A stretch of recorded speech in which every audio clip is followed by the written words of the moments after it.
Namaskar, good afternoon. We have had a shower here, which has upset a lot of traffic, but I think it was a welcome shower. But today, in this uh, episode of Vimarsh Talks, we have a very distinguished speaker with us, Mr. Bishow Parajuli, who is the uh,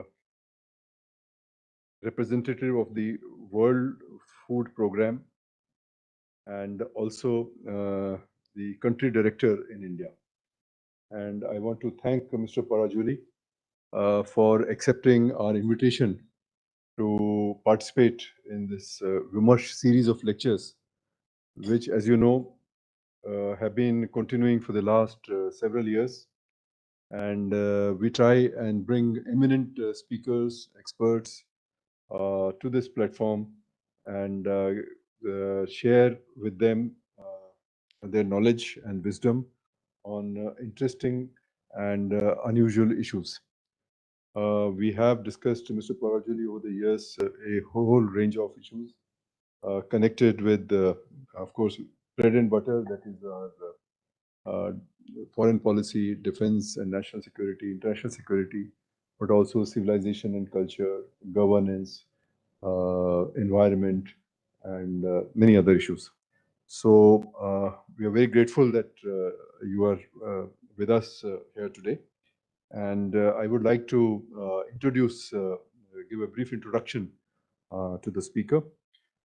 Mr. Parajuli is a distinguished diplomat with 37 years of service in the UN in development, humanitarian affairs, diplomacy, and management areas. He took office in India on 1st September 2019.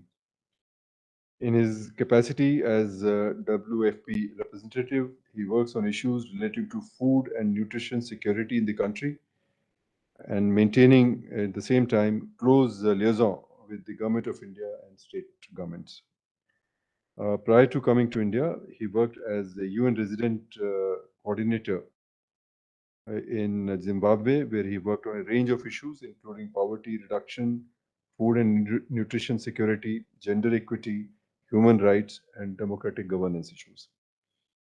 He has also served as UN World Food Program representative and country director in Yemen from 2013 to 14, and in Myanmar 2008 to 2011, and Egypt before that. A citizen of Nepal, Mr. Parajuli holds two master's degrees in agriculture development and business administration. He has occupied various positions in WFP offices in Indonesia, Bangladesh, Mozambique, Botswana, and Italy.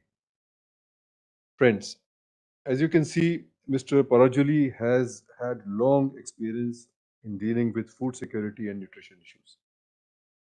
He well understands the link between food security and poverty. Food remains the most essential item in the budget of poor households. Although poverty levels have reduced in South Asia, food security and nutrition remain areas of concern. In India's experience of fighting the COVID, providing food to 800 million people free of charge for 2 years will arguably rank as the most important initiative that India took, besides the production and provision of 2 billion vaccine doses to billion plus population. So important was food in our fight against COVID. There is a clear link between peace, prosperity, and food security. World Food Program has repeatedly warned about the prevailing dire situation on the hunger front. Mr. Parajuli recently wrote an article on this subject for the VIF quarterly journal National Security. Of the 17 sustainable development goals, 12 are linked with food. And I took this figure from your article, Mr. Parajuli.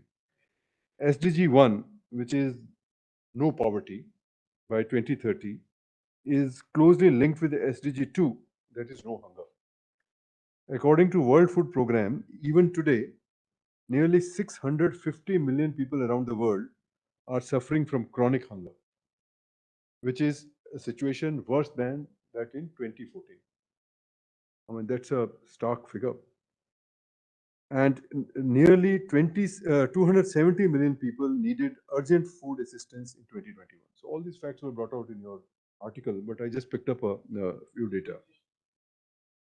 Yes, actually, Mr. Parajuli has written a series of articles and op-eds in the Indian press, and we are circulating some of them. And I think you will learn more about this. But just to flag this point about hunger. And now we have a additional problem. In today's geopolitics, food security has come to occupy a very high priority item for discussion. The lowly soft security issues, which used to be kind of chatted upon, derided, say 10, 15 years ago, they are now the dominant themes in international security discussions. The UN Food Summit in 2021 was a major event that focused global attention on food and agriculture. The disruption of grain exports from Russia and Ukraine has resulted in spike in food prices all over the world.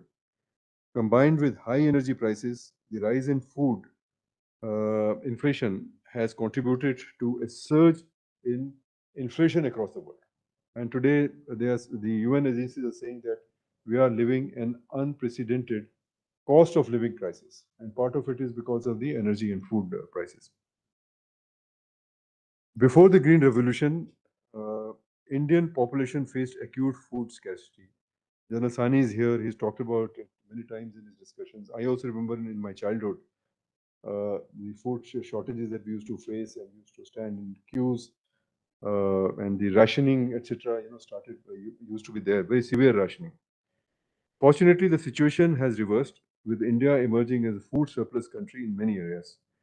Apart from raising the agriculture protection, India has taken several steps to expand and strengthen its food safety net. That is equally important. Just production is not enough, but you should have a proper safety net.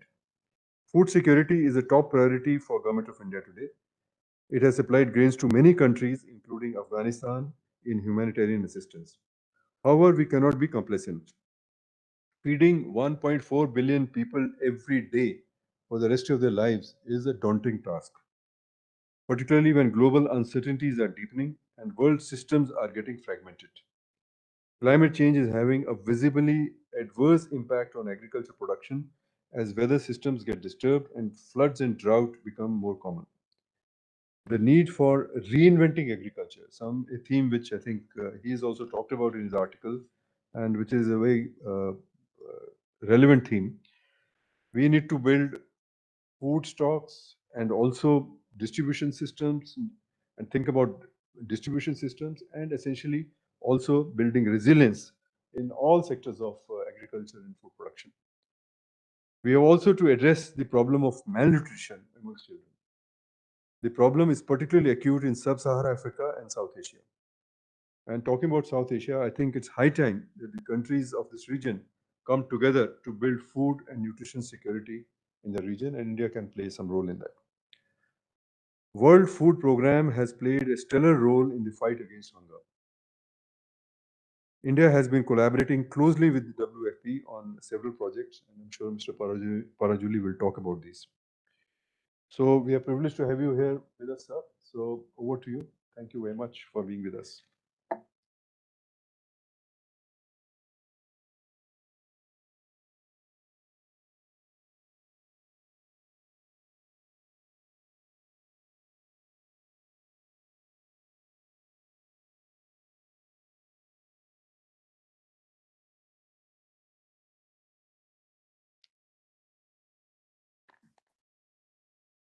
Thank you very much, Dr. Vivekananda Foundation, distinguished representatives of the Vivekananda Foundation, and all the audience, ladies and gentlemen. I want to really share my gratitude and thank you for inviting me today to this talk. It's really honor to be here, and I'm very delighted of this invitation and to share some thoughts and ideas in terms of challenges related to global food crisis, causes, implication, and some experiences from India. I have a PowerPoint, but I would more speak in general terms, and then maybe we have a question and answer towards the end. A lot has been said very succulently by Dr. Gupta, and in fact, that makes my task a little bit easier as well. I want to share this first slide. There is enough food in the world, but the challenge is still 1 in 9 people are hungry in this planet. And we are talking about 7.5 billion, but that population is going to rise. So what will happen? There will be more struggle and fight to get that same amount of food, or even less amount of food, with the challenge of climate change and others if we don't prepare and act now. And that's really a question in terms of going forward, because that can have a consequences from a multiple angle, and which is, of course, is in the interest of nation, countries, and its security.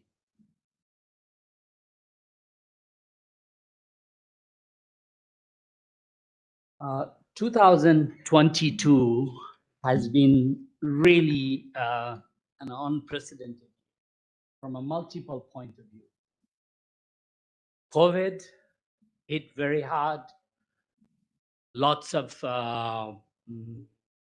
challenges with the business, people losing jobs and opportunities. The consequence has been severe.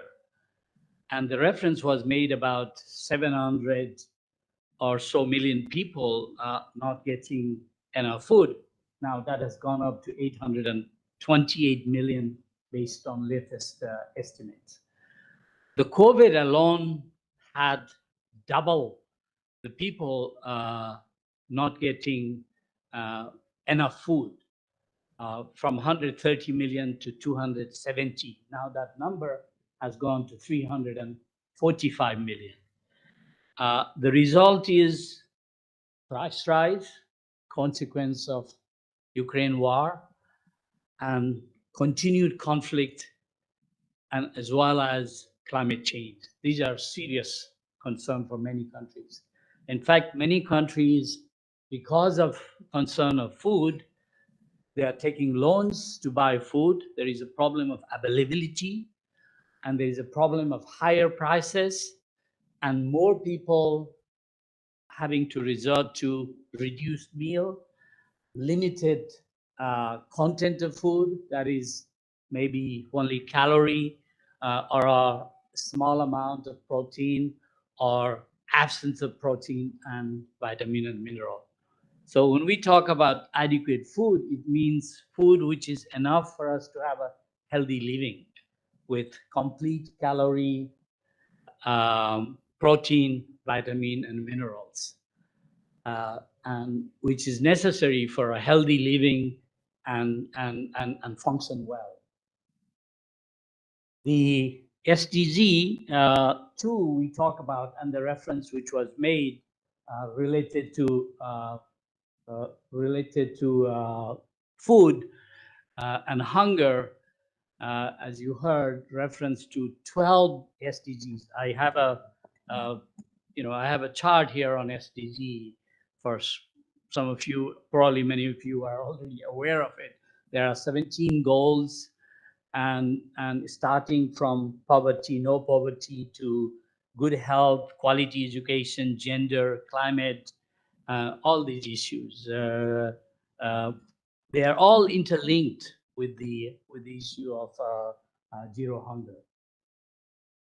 Sadly, no, I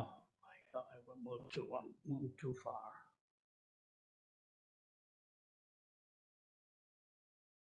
Okay. Basically, there are 4 reasons for increase in hunger, as I mentioned. Conflict is one of a major reason. 60% of the global hunger is attributed to conflict these days. Millions of people in several countries in Africa, Middle East, and now Ukraine are displaced. 8 million people out of home in Ukraine. A normal people who had a normal life, families, now depending on help and aid from others. You see number of countries in Middle East, Syria, Lebanon, Yemen, millions of people. There were normal situation there. I was in 2000 in Egypt. One would go to Syria for a holiday. Now millions of people are displaced. Several countries in Africa,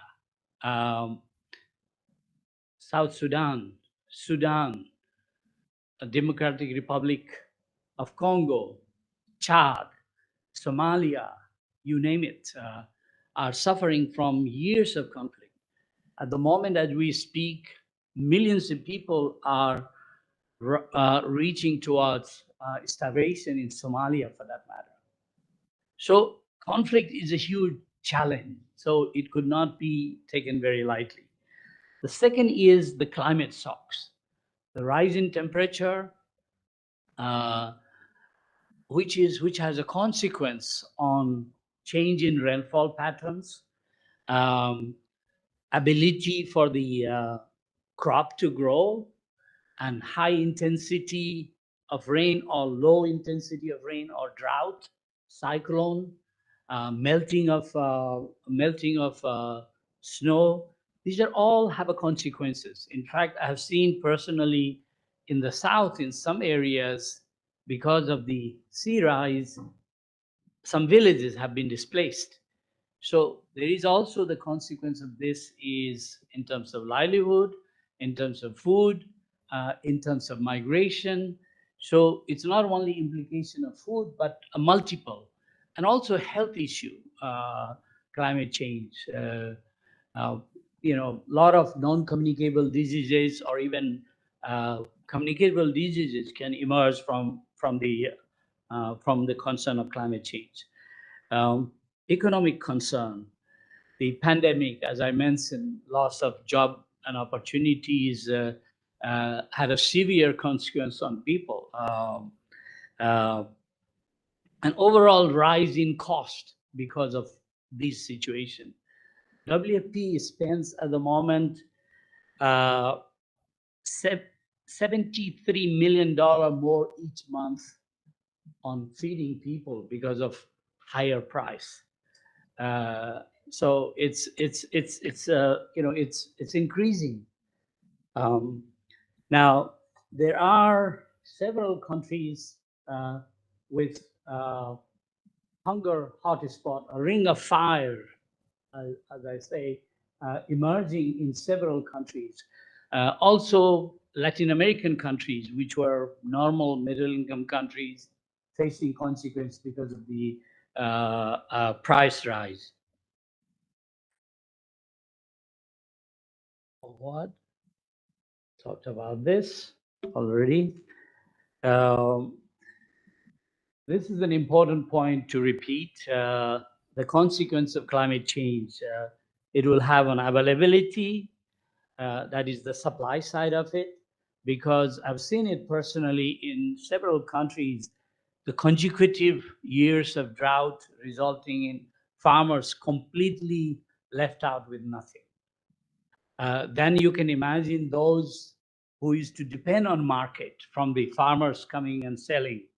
And change in production patterns, that is the change in temperature, change in rainfall, and then ability to produce. And then the consequence of temperature changes, and then the point of displacement. There is an IPC report for those who are interested can refer to this. It makes a reference that 76% of the global population affected by weather. And of that, 80% food insecure live in vulnerable environment. So that is the global situation. And of course, the general concern is mostly the vulnerable people. The poorer people get affected with these situations. So the reference was made about safety net and others, how important it is to protect them. India's this Pradhan Mantri Garib Kalyan Yojana. I will show you the slide bit later. And I have an article there on Hindu, which came out some months back. The lifeline that food support played for millions of people. And imagine India has these programs, but many countries don't have it. So what is the consequence? When you are hungry, you are angry. So that results in increasing crime and multiple concern, food rights, protests, and then also political instability. 2008-9 Middle Eastern conflict, Middle Eastern, this Arab, spring emerged from that. So it's really important to have this right policies and program to be in place and to contribute to positively stability and peace. In fact, World Food Program was awarded the Nobel Peace Prize in 2020. One of the reasons was WFP's effort to bring hunger as an important element and all those millions missing food and its role in peace. And I think one could not undermine the importance of investing in food and agriculture and etc. Now, I want to say a few words on Russian war and the global food crisis. Coupled with the COVID, it has really brought a shaking in the world in terms of supply situation, in terms of price situation, and possibly, unless it's solved, a challenge also for the coming year. Because a significant proportion of the wheat, which is purchased by several countries, comes from Russia and Ukraine, and stopping that supplies has a serious consequences. Many countries are looking for countries to supply. In fact, like Egypt is seeking help from India.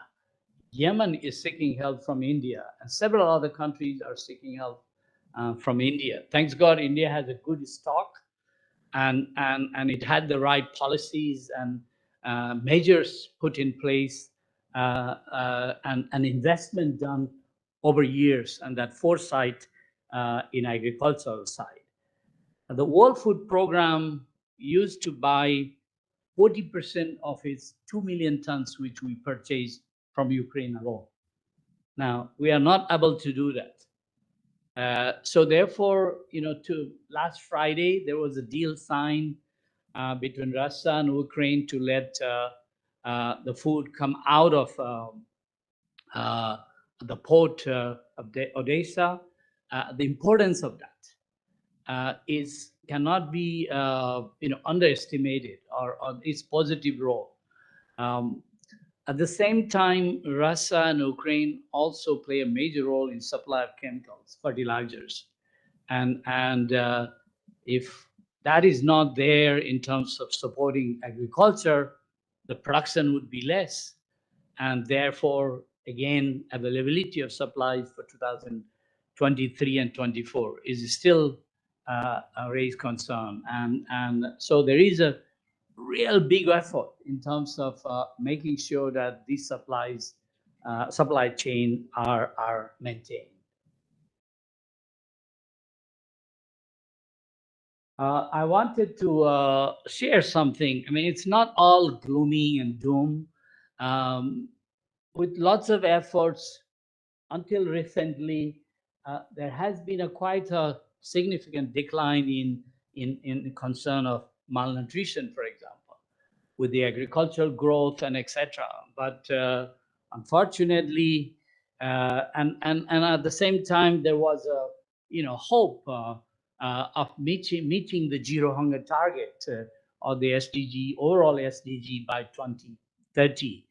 But these continuous conflicts and terrible COVID situation, and now the Ukraine war is putting a real threat to the overall SDG situation and achievement of the SDG goal for many countries, unfortunately, in spite of a lot of efforts. And so does the need for a global solidarity and joining hand and governments and countries putting commitment towards that those goals. And therefore, last year, the Secretary General holding a food summit in October to look at it. Why do we have this level, this level of hunger continuously, and what can be done? So various things have come out of that. I will share a little bit on that. So the question is, can the world feed 10 billion people by 2050? What about India? India's growth in population. What need to be done? What can be learned? We have this challenge of climate change. We have a challenge of population increase. We have a, so against these adversaries, what to be done? This is the point we need to look at it going forward to face the reality. And so therefore, moving forward, looking for a sustainable approach in terms of production, so that we don't destroy the climate environment, and at the same time we produce. That is fundamental. The second point is also the challenge of malnutrition, health concern as a result of inadequate food and nutrition. How do we address that? And also the system of inequality which exists and inaccessibility. So how do nations look after those population and address that? And these are the point of concern globally in the food system, for example. Now, the good thing, I want to say a few things on India. These are the words I just put it here as India providing a shining example. My executive director was here a week back last on the 18th. He saw some of these activities, what government of India is running, and really, I mean, I've been saying it already before, but indeed, the safety net program are really a fantastic example of protecting the need of the population who do not have sufficient access to food, and they become a lifeline. Probably you can't see this from the back, but I wanted to share this slide which shows from 50 years back the changes in agricultural production in India. And this has not come easy. From 50 million tons about 60 years back, India produces 315 million tons. It's 315 million tons. It used to be completely, import dependent. Now it exports. Last year, India exported 20 million tons of rice alone, and it had a reserve of over 100 million tons of cereals. We have, together with the Ministry of Agriculture, produced a book You can Google and see it. What contributed to the success in India in terms of projects, program, institutions, finance, starting from Green Revolution to helping farmers in different ways and etc. So it's really a lot of hard work it has happened. I've been to some of the countries which were a granary, 20, 30 years back.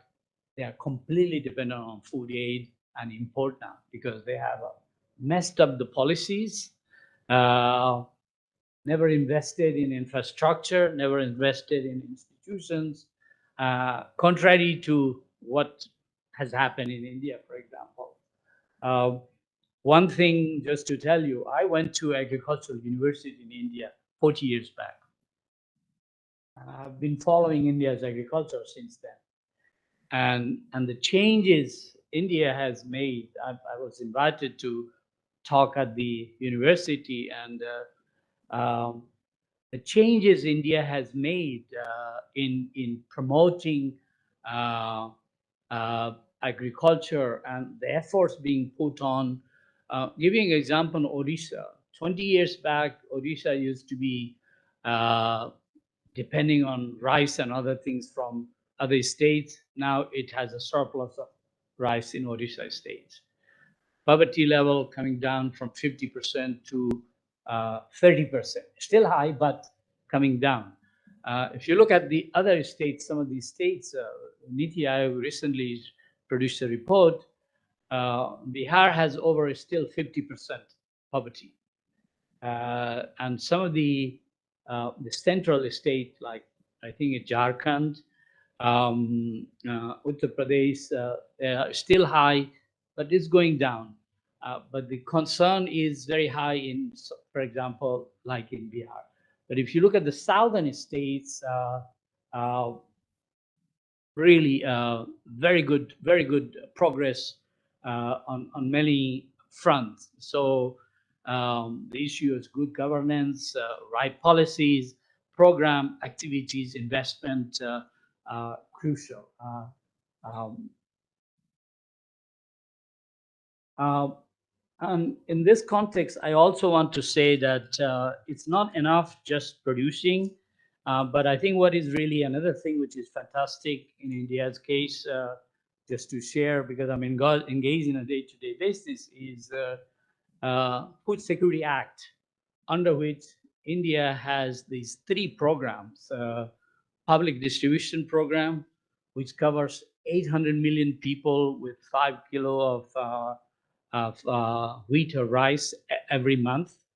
There is a midday meal program in school covering 120 million children. And there is integrated child development program, which provides nutrition to children under 5. These are crucial investment in people and basic thing for life for these recipients. There may be challenge in terms of its let's say outreach or various things, but the program is there, and there is constant effort to improve on it. From a manual system, it's now biometric. From biometric to, since last year or so, anyone from, let's say, UP is in Punjab can collect ration there. One nation, one card system. It's the commitment of the Honorable Prime Minister, and that has been implemented. Addition to this, during the COVID time, there was additional 500 additional 5 kilo was provided under the Pradhan Mantri Garib Kalyan Yojana. Imagine, covering 800 million people with that. It's billions of dollars invested. And also, one positive thing on India is some people may see it differently, but I see it positively. Why I'm saying it is because there is support to farmers to buy it, and then it's used here to support to help the people. There could be a question that why not to give money, why food, but then what would you do with the food purchased from farmers? So it's linked from that angle. And hopefully maybe going forward, when things are understood better system, there could be those changes made, but they have that good link. And the the midday meal program, it's investing in children education, with the when children come to school, they are there 5-6 hours, hungry stomach, they can't learn. So providing that meal is one of the best investments for children to learn better and all. There is room to improve on it in terms of nutritive value, uniformity, and etc. That's what we work on in partnership with government. Similarly, in the small children in Anganwaris and all that as well. Also, I think you can't see this probably. This is a chart. There's an op-ed I have here. It's also there in that op-ed. I got this statistics from Ministry of Food. You can see the lower chart is a normal year in terms of supplies, and then the upper line is the during the COVID time. See, doubling. So the supply chain, the logistics, the railways, everybody worked hard to make that happen.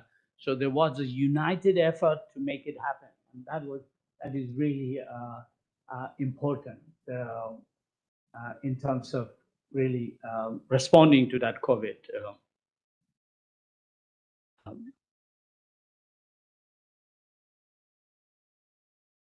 But in spite of all these, I want to also bring some issues of concern on which I guess India needs to continue to work. It is working on is the concern of malnutrition.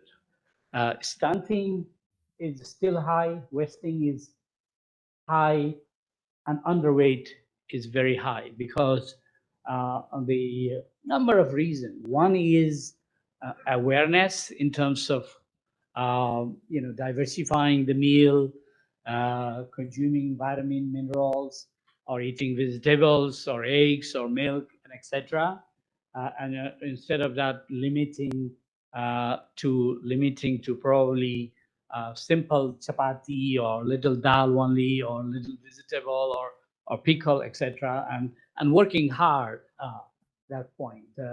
So and the other point is absence of vitamin and minerals in general in the food. One point to note is the factor what results in malnutrition is not necessarily food intake only, but it's also water and sanitation, health.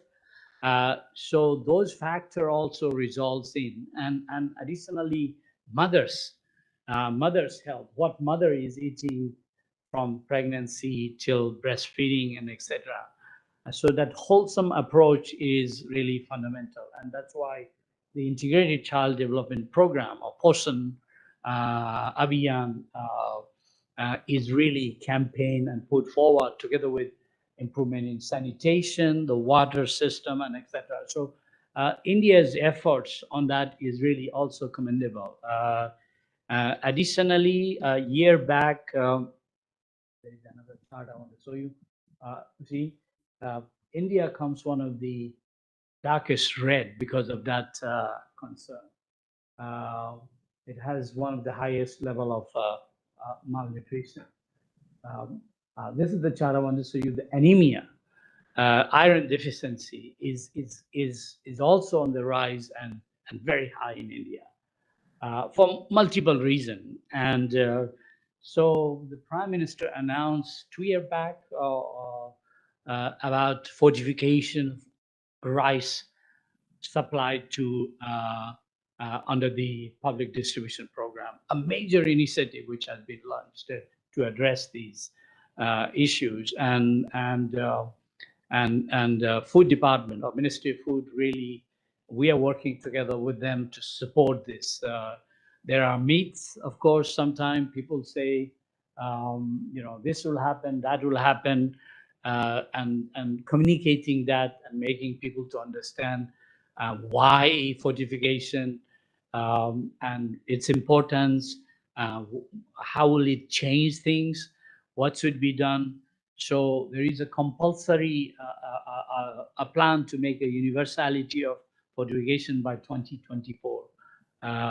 Both the meal served in school as well as the rice served under these public distribution program as well.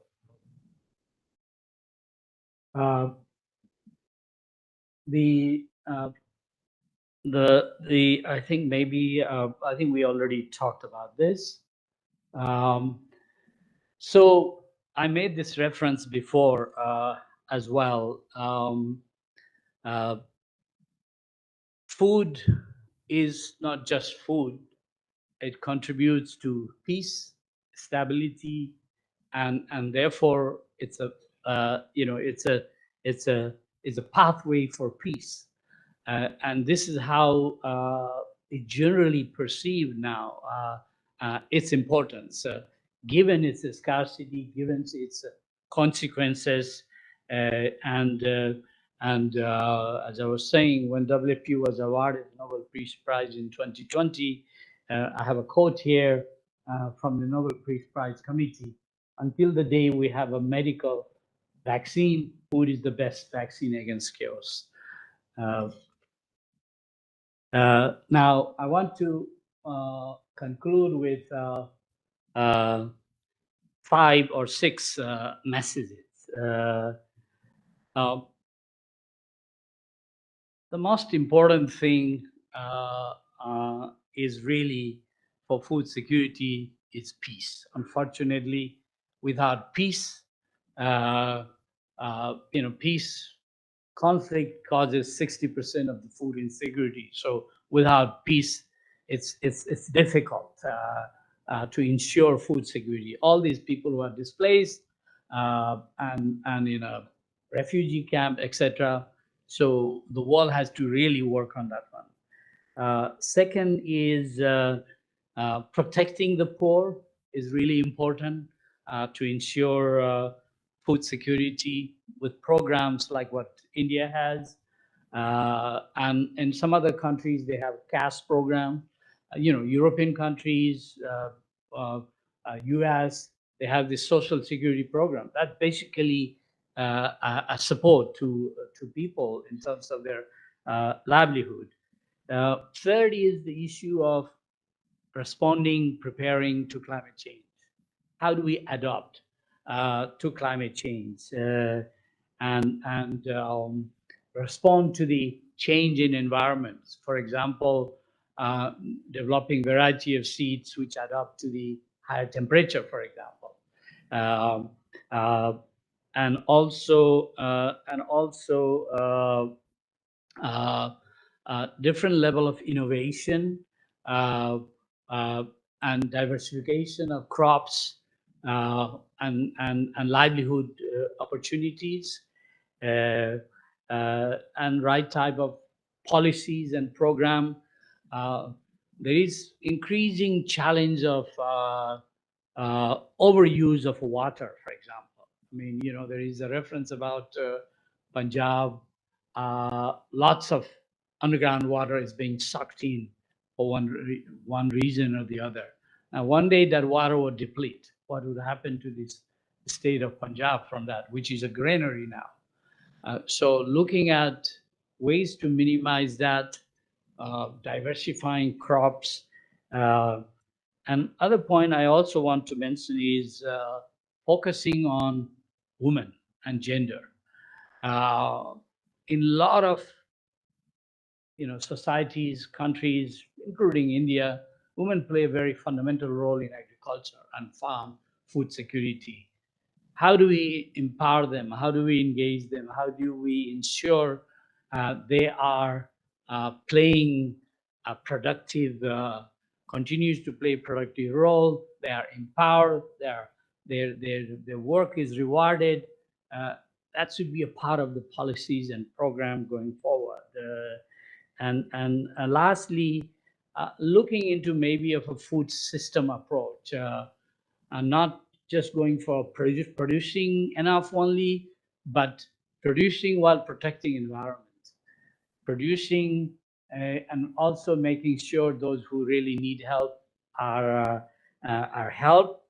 And then there is a good system of logistics and supply chain, and adequate nutritional food and access.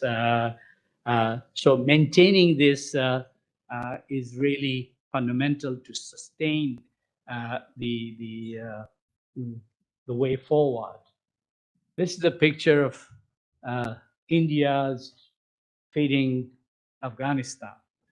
Uh, India has been increasingly playing a very important role um, globally. In fact, I am advocating it can do still more as a part of his Vasudeva Kutumbakam.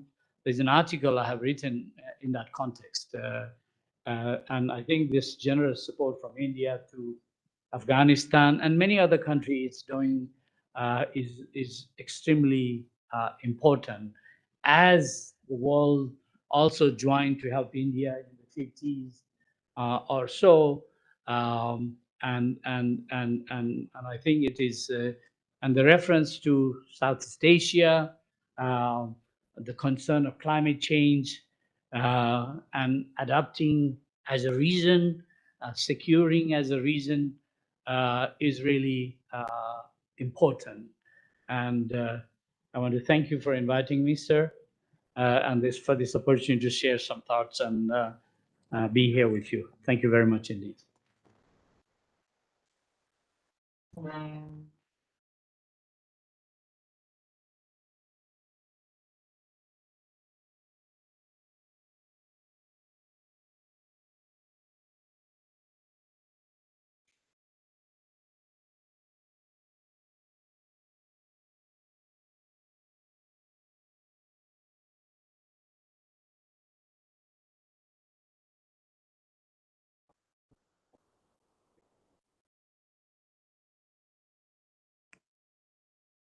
We have had a wonderful presentation. The overview of the prevailing situation in the world, the impact of the pandemic, the impact of the Russia-Ukraine war, and also a very detailed presentation about how about Indian efforts to provide food security to its populations, and also to help to the extent it can the other countries. I think the last slide in which you put out your basic messages is also very relevant, that we need to adopt a food systems approach to food security, which essentially would be an integrated approach, and which would take into account not only the production but also distribution, building resilience, reaching the food out to others, and also gender. Also, you plays a lot of importance. So it's been very useful to learn, and I think a lot of food for thought here for all of us, and how we. These are very telling figures. These are dire statistics which are coming out, and as researchers, we need to reflect over them and also integrate them with our other research. That's very important, so that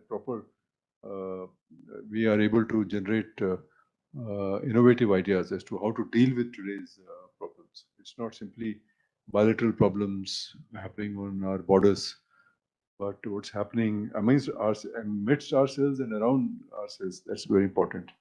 So thank you very much, sir, for that presentation. And now I'll open the floor for any comments, questions, any suggestions that may be there. Kindly keep your comments brief so that we can have some time for discussion. Yes, Prerna. So it was absolute pleasure listening to you. I have two questions, part comments. First is, can food, security today